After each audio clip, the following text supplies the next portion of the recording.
not only is coronavirus just so unique in the way it's affecting every industry, but then you've got these oil prices and the perfect storm in oil coming on top of that. So Yeah.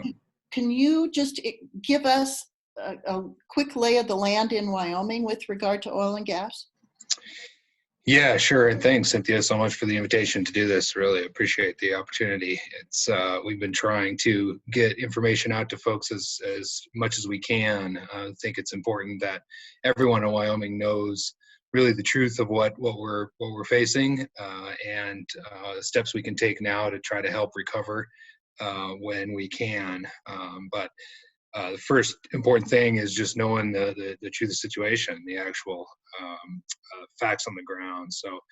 So we're having this conversation. It's the 27th of April, and things are moving so fast. I just date stamp it for you because I don't know when folks will watch this, but right now, as of today, there are 5 oil rigs running in Wyoming.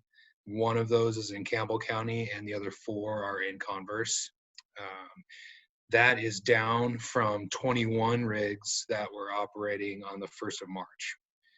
So you can see just over 2 months the precipitous decline in operating rigs in Wyoming. And just to put a little bit of a face to that, every time a rig lays down or stops operating in Wyoming, a general rule of thumb is you can attach about 100 jobs to one of those rigs. Oh, geez. So, 17 rigs down in 2 months. Basically, that's at least 1,700 jobs.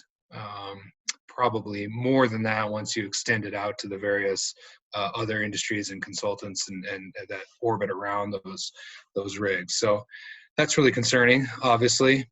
And then, from a production side, I imagine, people who will be looking at this know this already, but the vast majority of the rigs in Wyoming are the newer horizontal drilling operations. They go down a mile or so, and then they can extend out horizontally they're not doing up to 3 miles actually, but most of the Powder River Basin ones are about 2 miles.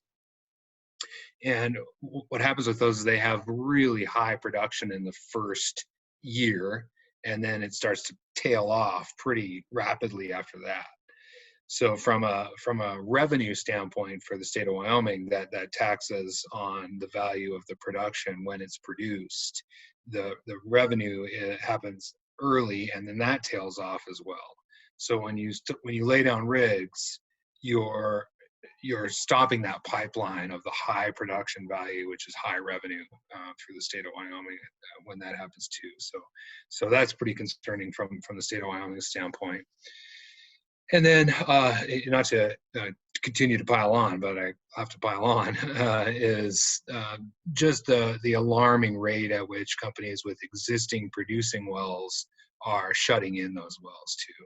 So, obviously after the rig has drilled and completed the well, it's producing, you can, depending on the economics or other factors, you can shut those off. It's not quite that easy. It's actually kind of hard to do it, but you can shut those off. And that's been happening at a very, very fast rate in Wyoming for existing wells. So it's a double whammy for Wyoming.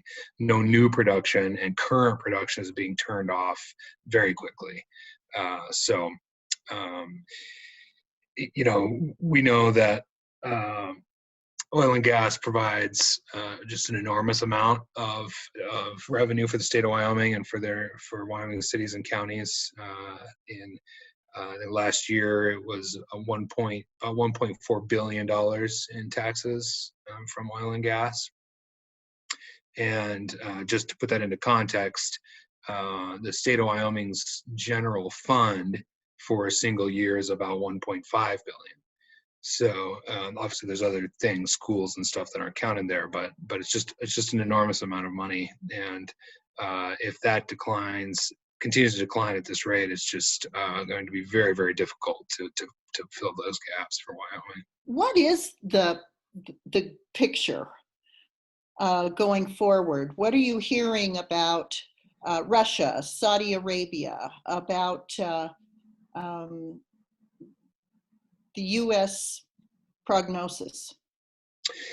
Yeah, it's interesting. You know, a lot of this is we're seeing the effects in a couple of ways on our own technological success. You know, the Yeah. oil and gas industry is so innovative and very, very creative and technologically sound that we really did, just from an innovation standpoint, become energy dominant. Yeah. And you know, the Saudis back in 2016 tried this very same thing where they just dumped a lot of excess supply on the market in an attempt to crush the U.S. shale oil production. Now, they ultimately failed in that, but not without some pain on our side, as you might remember. Well, they Mm-hmm. did the same here at the early stage of the demand destruction that happened as a result of COVID. So, um, you know, and you know they largely have succeeded to the extent that now obviously it was sort of an add-on to the problem with demand destruction. So now we just have this unbelievable amount of supply combined with just absolute historic lows in demand. People aren't driving, people aren't flying, all that stuff. Yeah. And they reached an agreement. President Trump was pretty instrumental in pushing that. It was a diplomatic effort, and that was really good. They agreed to about $10 million reduction of barrels per day, but we really need about probably 20 or 30 billion reduction in order to balance supply with demand right now. So it's really a demand issue more than anything else at this point. This is a question that it's got to, the answer has to change every day. How are you keeping the governor's office informed of the revenue declines they can expect, so they can plan for the scenario that they're going to be facing? Yeah, I have calls 3 times weekly with Governor Gordon's staff to talk about energy, and my colleagues with mining are on that as well. Just the things have been moving so quickly. We discovered early on that if we were having once a week calls, things were too old by then. So we've been staying very much in close contact on all of that. So that's been good, and I have to hand it to Governor Gordon and his staff. They've been working really, really hard and doing the best they can under unbelievably strange circumstances to not only help keep everyone safe and healthy in Wyoming, but also try to make sure that we're in a position to restart as soon as we can. So he's had a difficult balancing act there, and I think in large part he's done the right things. So yeah, that's been hard. On the revenue side, we've been sounding that alarm. It was bolstered somewhat. You probably saw a memo that came from the legislative branch about projections of revenue decline. Yeah. They said, in their optimistic scenario was over 2 years, we'd be down about $550 million. And their pessimistic scenario was about 2.7 billion. My personal opinion about that, Cynthia, is that their pessimistic option was maybe slightly optimistic. Right.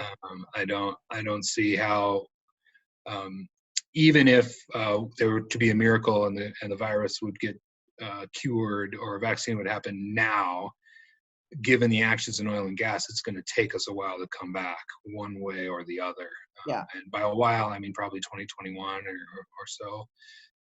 We'll be back, and that's kind of one of the things I want to make sure that I mention is we will be back. It's just going to be it's going to be slow and a little bit and painful, not a little bit, but painful. And I don't think we can expect revenue from oil and gas for quite some time. Yeah. What's the morale like in the industry right now, both in the front offices and in the field? Yeah, it's tough, and the longer it goes on, the tougher it gets, because a lot of the companies have done everything they can do to try to maintain their personnel and to do the work that needs to be done. But the longer this goes on, the harder that gets. And I mentioned layoffs before, and there'll probably be more of those to come. So there's just no way to sugarcoat that. That's really hard, and it's hard on everybody. I think I've had interesting conversations with some of the the long time operators, oil and gas guys and gals in the state that have been through some pretty tough times, and you know them, the Wolves and the Trues and all these people, and they are they're just as concerned as anybody. Even they haven't experienced anything quite like this, but they've been through some tough times, and so they know, and all of these companies know that it's grit and determination and smart planning that we can ride it out and we'll come back. Wyoming's got great resource, and we don't have the best tax climate, to be honest, but we've got a pretty decent regulatory climate. So we'll be back, and just trying to keep our head down and chin up right now. Yeah.